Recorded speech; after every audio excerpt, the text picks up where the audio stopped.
14h passé de 30 minutes sur ce plateau d'Africa Today. Mesdames et messieurs, bonsoir. Merci de nous choisir pour vous informer. Bienvenue dans cette grande édition d'information. Les acteurs politiques de la société civile et de l'administration publique viennent de passer en revue l'expérience électorale de certains pays africains. Réunis à Conakry pendant 3 jours, les participants à travers un débat inclusif ont enrichi leurs connaissances en matière électorale. Ils devront désormais accompagner la CENI dans l'organisation d'élections transparentes dont les résultats seront acceptés de tous. Soirée Boubacar nous en dit davantage.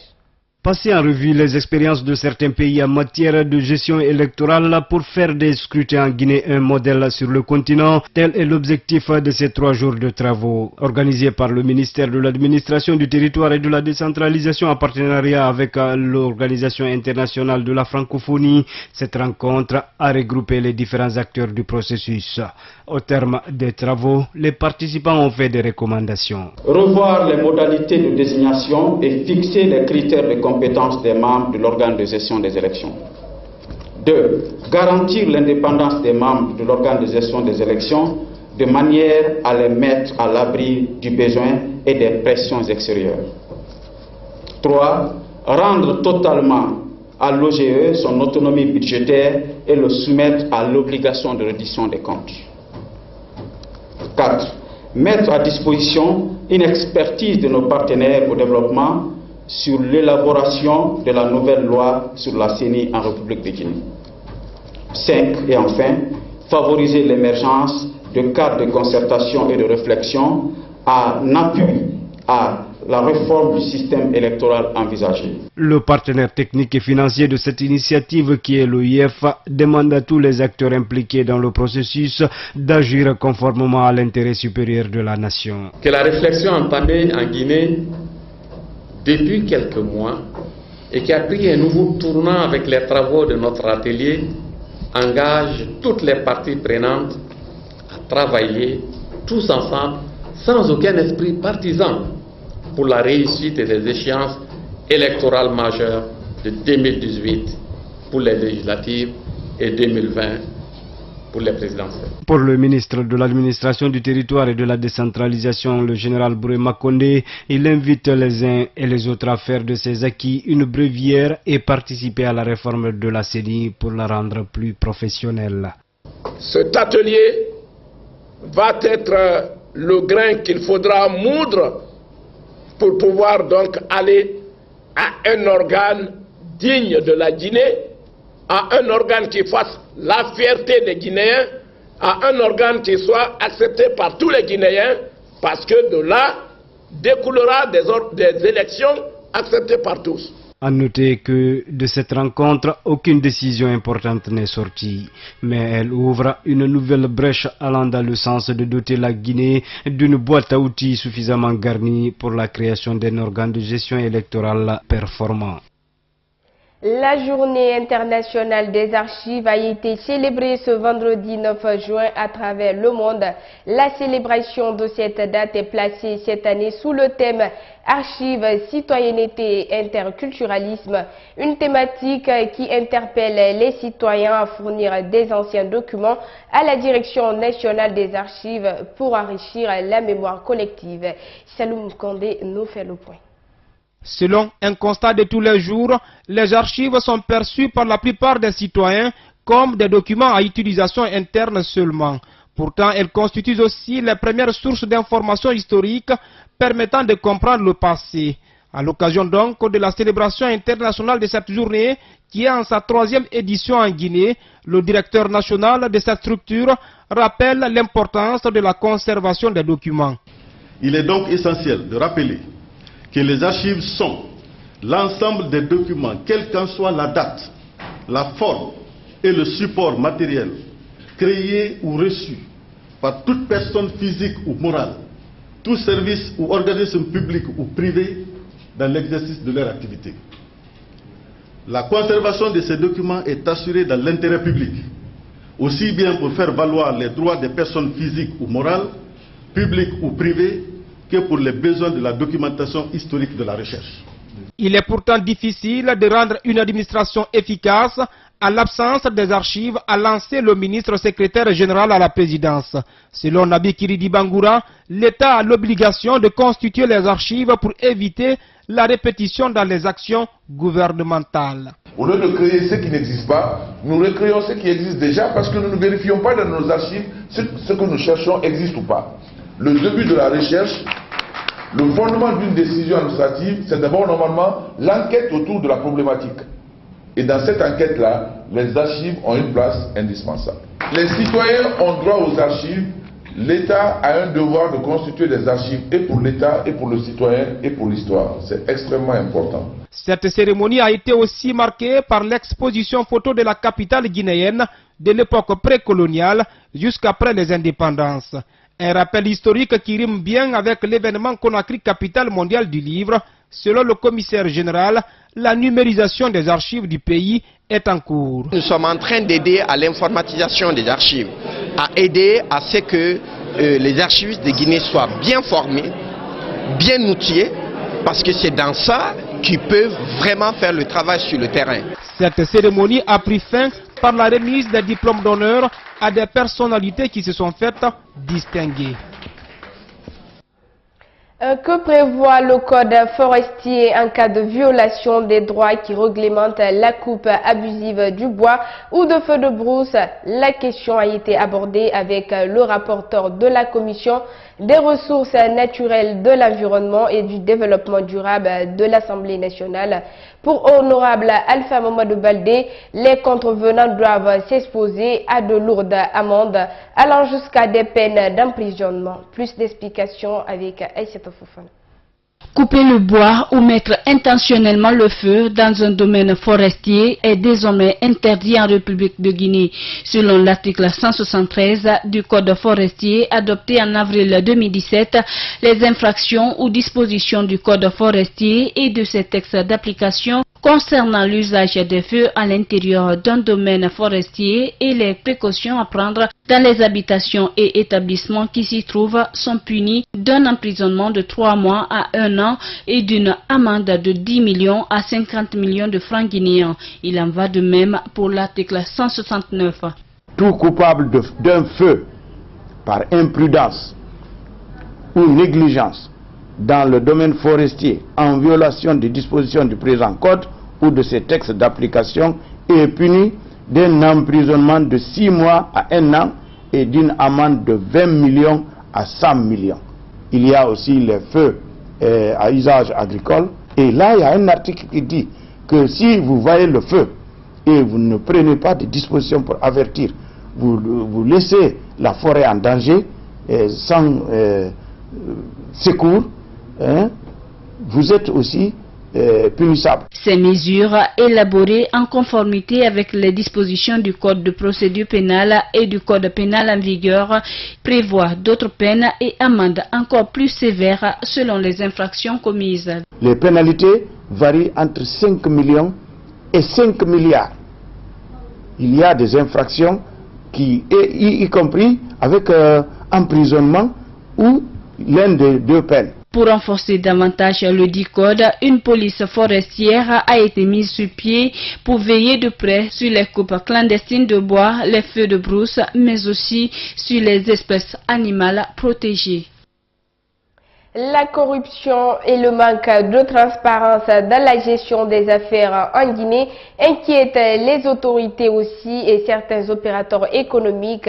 Les 2 parties l'ont fait savoir lors de la récente réunion tenue à Conakry sous le thème partenariat, douane et entreprise.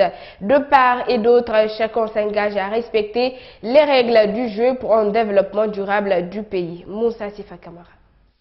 La corruption et la mauvaise gouvernance, les trafics d'influence sont entre autres goulets d'étranglement des institutions et l'administration guinéenne. Pour mieux renflouer les caisses de l'État et faire face aux dépenses, il faut des recettes et la douane y est beaucoup. C'est pourquoi le ministre du Budget insiste sur le bon comportement des uns et des autres. Et des pratiques de corruption, d'usurpation en fait d'identité, dans la mesure où on voit un même opérateur ou plusieurs opérateurs utiliser un même NIF. numéro d'identification fiscale. Et cela ne doit pas se faire parce que ça constitue des formes d'évasion et de détournement fiscal en fait. Donc il est absolument important, c'était d'ailleurs le message que je leur ai transmis. L'autre élément aussi, c'est la corruption. Je leur fais comprendre aussi que lorsqu'on entretient la corruption, ça devient lourd et pour l'administration et pour eux. Et finalement, on perd en efficacité. Et selon le ministre, le code et les lois en vigueur en Guinée sanctionnent de façon énergique de telles pratiques. Vu donc ses effets sur les autres chaînes, Mamadou Bobo Diallo invite chacun à s'acquitter convenablement des charges qui sont les siennes. Il faut que la Guinée avance. Pour que la Guinée avance, on ne peut pas augmenter les tasks. Il faut que tout le monde paye. Si moi je paye, l'autre ne paye pas, c'est pas bon. Si l'autre paye, moi je ne paye pas, c'est pas bon. Il faut que tout le monde paye. Le droit de douane doit baisser. Tout le monde paye, ça aura beaucoup de recettes. Mais si quelques personnes payent, il y a des autres qui ne payent pas, non seulement il n'y a pas de recettes, non seulement il n'y a pas de route, où les fonctionnaires, personne ne payera vous, parce que c'est nous qui payons vous les fonctionnaires. Ce qui amènera les opérateurs économiques aussi à s'engager devant les autorités. Ici, les opérateurs présents et qui ne sont pas là, nous nous engageons, Monsieur le ministre, avec Veritas, sans Veritas, avec la SGS, sans SGS, nous, opérateurs économiques dans cette salle, nous allons participer à la mobilisation de recettes. Donc, vous pourrez compter sur nous, nous comptons sur vous. Pour une meilleure optimisation des recettes fiscales et permettre au pays de se développer, il faut forcément rompre avec les pratiques comme la corruption. La présidente nationale des femmes de l'Union des forces républicaines exprime son désarroi face à la montée vertigineuse des prix des denrées de première nécessité en cette période de Ramadan. Radia Issata Daffé demande au ministre du Commerce de renforcer le suivi dans ces lieux. Elle a fait savoir ce jeudi dans l'émission La Tribune de l'actualité plus décryptage, Li Mariam Bailo. Dans les différents marchés de Conakry, aujourd'hui, le constat est alarmant. Le prix des denrées sont en perpétuelle hausse depuis le démarrage du mois de Ramadan. Conséquence, le panier de la ménagère en souffre au jour le jour et c'est bien ce que dénonce aussi Radia Issata Daffé. Ce que je regrette aujourd'hui, que chaque année, c'est les mêmes problèmes. Que les femmes vivent. Aujourd'hui, quand vous allez au marché, les poissons de qualité se font rares. Et si on en trouve, c'est à des prix inabordables. Vous savez, les commerçants, quand ils viennent, tu demandes une fois, les vendeuses, une fois, deux fois. Ils disent, ah si c'est ta copouse qui t'a envoyé, alors quitte devant moi. Cela veut dire que tu n'as pas les moyens. Ton porte-monnaie n'est pas assez consistant pour demander le prix de tel.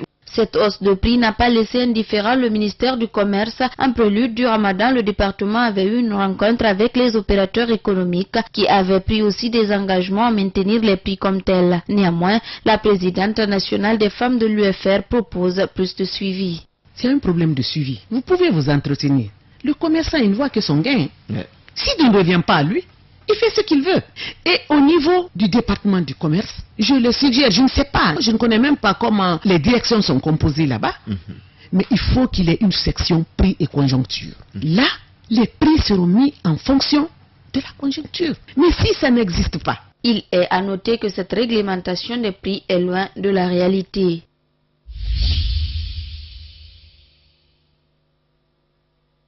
En France, on vote ce week-end pour le premier tour des législatives. Ce scrutin intervient 5 semaines après la présidentielle. Alors, est-ce que les Français donneront les coups de franche au président Emmanuel Macron, fraîchement élu, en lui accordant une large majorité? Demain samedi, ce sera au tour des électeurs des Antilles de se rendre aux urnes. Regardez. En France, plus de 47 millions d'électeurs sont appelés aux urnes pour désigner 577 députés. Les législatives ont déjà débuté dès le week-end dernier dans 14 circonscriptions, 11 pour les Français de l'étranger et 3 en Polynésie. Au total, 7 877 candidats se présentent. Dès demain, les électeurs de Guadeloupe, Martinique, Guyane, Saint-Martin et Saint-Pierre-et-Miquelon sont convoqués. En métropole, les bureaux de vote ouvriront dimanche matin pour le premier tour. Pas de doute, un échec personnel pour Theresa May, elle qui avait convoqué ces élections législatives anticipées en Grande-Bretagne. La première ministre comptait obtenir une majorité renforcée pour négocier la sortie de l'Union européenne. Elle ne l'a donc pas eue. Selon les résultats quasi finaux, les conservateurs ont perdu 12 sièges face à une forte percée de l'opposition travailliste. Regardez. Toute la nuit à attendre la majorité absolue escomptée pour négocier le Brexit en position de force. Mais les Britanniques en ont décidé autrement. Theresa May a perdu son pari, un échec personnel qu'elle tente de masquer sous un sourire tendu. Comme je l'ai dit, le pays a besoin d'une période de stabilité. Et quels que soient les résultats, le Parti conservateur veillera à ce que nous remplissions notre devoir d'assurer cette stabilité, afin que nous puissions tous, comme un pays, avancer ensemble. La presse, elle, n'a pas attendu les résultats de ces législatives anticipées pour évoquer le retour de boomerang pour la Première ministre. Si elle en est largement responsable, c'est lui qui en profite. Le chef des travaillistes, en qui personne ne croyait il y a encore quelques semaines, se montre vindicatif. S'il y a un message dans ce vote, c'est celui-ci. La Première ministre a convoqué le scrutin parce qu'elle voulait un mandat. Eh bien, le mandat, c'est que les conservateurs ont perdu des sièges, des voix et la confiance des électeurs. Je pense que ça suffit pour partir et pour faire place à un gouvernement qui sera réellement représentatif des gens de ce pays. Que Theresa May démissionne, de nombreux Britanniques se joignent à l'appel du Labour. On n'en est pas encore là. La Première ministre veut tenter de former un gouvernement, alors même que le Parlement s'annonce suspendu, ingouvernable, et ce à 10 jours du début des négociations sur la sortie du Royaume-Uni de l'Union européenne. Sans retard supplémentaire, insistent la plupart des dirigeants européens, notamment le président de la Commission, Jean-Claude Juncker. Revenons à présent à la politique spectacle à l'américaine avec l'audition de James Comey. Hier au Sénat, l'ex-patron du FBI n'a pas épargné Donald Trump. Il l'accuse d'avoir menti, alimentant ainsi les suspicions dont travaille la justice qui pèse sur le président des États-Unis. Suivez.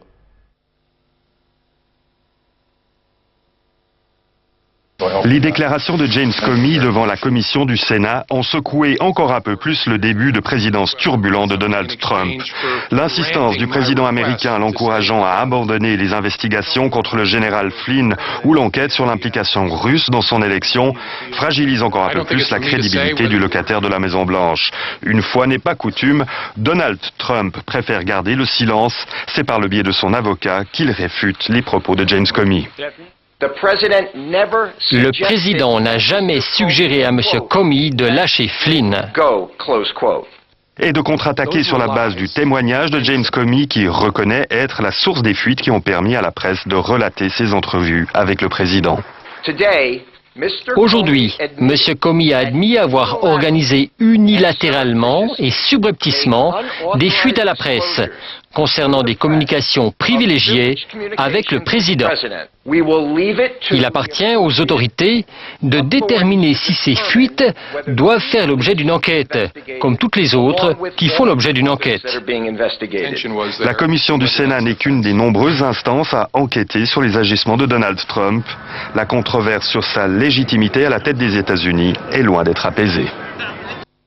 En Syrie, l'alliance anti-État islamique gagne du terrain à Raqqa. Les combattants soutenus par les États-Unis sont entrés cette semaine pour la première fois dans les premiers quartiers de la cité millénaire située dans le nord du pays. Suivez.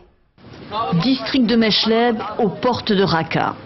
C'est ici, au sud-est de la ville, qu'une partie du commandement des forces démocratiques syriennes a pris ces quartiers. La zone apparaît morte, vidée de l'ennemi. L'alliance arabo-kurde a réussi à repousser les combattants du groupe État islamique. Mais le danger demeure. Meshleb n'est pas encore tout à fait libéré. Il y a de violents combats dans le quartier de Meshleb. Nous sommes appuyés par les avions de la coalition. Mais en face, il y a les snipers de Daesh dissimulés dans des tunnels. Et puis il y a aussi des mines. À quelques encablures de là, des colonnes de fumée témoignent des derniers raids aériens sur Raqqa. Des raids qui se multiplient ces derniers jours sur le fief du groupe État islamique pour faire gagner du terrain aux combattants des forces démocratiques syriennes. Mais les civils en paient aussi le prix. Une quarantaine a péri sous les bombes depuis le début de la semaine. Les forces démocratiques syriennes qui avancent aussi côté ouest, comme en témoigne cette vidéo postée par les soldats de l'Alliance arabo-kurde et authentifiée. Notre moral est bon. Dans les prochains jours, nous serons au cœur de la ville. C'est tout proche. Après des mois d'offensive dans la région, l'objectif n'a jamais été aussi proche. Mardi, pour la première fois, les forces démocratiques syriennes annonçaient être entrées dans la cité. Mais la reconquête de Raqqa, bastion du groupe État islamique et capitale autoproclamée de son califat depuis 2014, reste encore loin d'être accomplie. Il faut compter avec la résistance acharnée des djihadistes. Il serait environ 2500 dans Raqqa, selon le Pentagone. Direction les Philippines à présent, où le président Duterte poursuit son offensive contre les djihadistes au sud du pays, autour de Marawi, 2 semaines après la mise en sac de la ville par le groupe État islamique. Les autorités changent de discours, loin d'un règlement rapide. Ce qu'elles redoutent à présent, c'est que la bataille ne s'enlise. Suivez. C'est une guerre des nerfs pour les soldats philippins qui sont obligés de passer chaque maison au peigne fin. Entre 100 et 200 islamistes seraient toujours cachés à Marawi, dans des tunnels ou des bâtiments. On ne sait jamais ce qui nous attend à l'intérieur des maisons. Mes hommes ont reçu l'ordre d'être très prudents. Notre plan est de débarrasser toute la zone des menaces et des tireurs djihadistes. Le début des combats à Marawi remonte au 23 mai. L'armée voulait capturer un leader de l'organisation terroriste islamiste, Abu Sayyaf. L'opération se solde par un échec. Mais ces derniers jours, les forces gouvernementales ont mis la main sur des caches d'armes lourdes, des équipements et des munitions. La fouille des maisons a aussi permis de saisir de grosses sommes d'argent en liquide. La preuve que les islamistes sont soutenus par l'étranger. Pour la direction de l'armée, une chose est sûre, des djihadistes étrangers se battent à Marawi. Nous supposons qu'il s'agit d'une alliance de plusieurs groupes islamistes de la région. Leur objectif est d'entrer en contact avec le grand groupe terroriste État islamique et d'obtenir sa reconnaissance. L'action à Marawi visait à attirer l'attention de l'EI, à lui montrer qu'ils étaient dignes de lui. Les forces de sécurité essayent d'évacuer les derniers civils, la prise en charge des nombreux réfugiés traumatisés et l'urgence du moment aux Philippines. Avant les violences, Marawi comptait 200 000 habitants. Les combattants djihadistes retiendraient encore 100 personnes en otage. La stratégie du président Rodrigo Duterte est de plus en plus critiquée. Il a non seulement envoyé des troupes au sol, mais aussi des bombardiers pour pilonner la ville assiégée. Il n'a cependant pas réussi à tenir sa promesse d'un règlement rapide du conflit. En attendant, la loi martiale est toujours en vigueur sur l'île de Mindanao, qui compte 20 millions d'habitants. Mesdames et messieurs, ainsi s'achève ce journal. Merci pour toute l'attention et restez connectés pour la suite des programmes. Bonsoir chez vous.